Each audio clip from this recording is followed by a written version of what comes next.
শুভ নববর্ষ। বৈশাখ মাস আমাদের বাঙালির একটি প্রিয় মাস। আমরা বৈশাখকে বাঙালি হিসাবে আলাদাভাবে এটা গুরুত্ব দিয়ে থাকি। আমাদের প্রাণের যে উৎসব বৈশাখ, সেই সঙ্গে আমাদের একটি রেডিও রয়েছে গাইবান্ধায়, যে রেডিওটা আমাদের গর্বের বিষয়। সারা বেলারও এই দিনে প্রতিষ্ঠাবার্ষিকীতে আমি সারা বেলার সবাইকে শুভেচ্ছা জানাচ্ছি, এবং এটা আমি মনে করি এটা আমারও একটি সংগঠনের, আমি একজন পারিবারিকভাবে মনে হচ্ছে এটার আমি একজন সদস্য হয়ে গেছি ইতিমধ্যেই।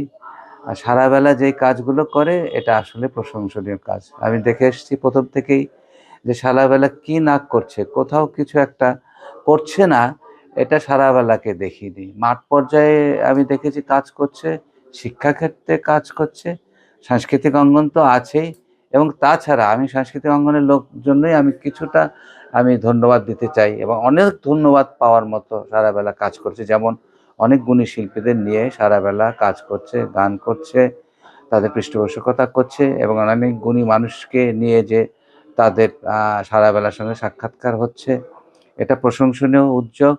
সারাবেলার এই যে উদ্যোগগুলি, এটা অব্যাহত থাকবে, এবং আমি মনে করি সারাবেলা আরও সুন্দরভাবে আরও কিছু যারা আছে গাইবান্ধার আশেপাশে, যারা শিল্পী সাংস্কৃতিক অঙ্গনের লোক যারা আছে, তাদেরকে নিয়ে এসে সারাবেলা তাদেরকে সুযোগ করে দিক, তাদের গান করার সুযোগ করে দিক, তাদেরকে মানুষের সামনে নিয়ে আসার সুযোগ করে দিক।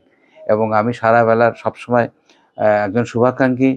আমি চাই সারাবেলা উত্তরোত্তর আরও উন্নতি লাভ করুক, এবং শুধু গাইবান্ধায় নয়, সারা বাংলাদেশে সারাবেলা একটি রেডিও দৃষ্টান্ত হয়ে থাকুক সবার মাঝে। এটা আমার সবসময় প্রত্যাশা থাকবে।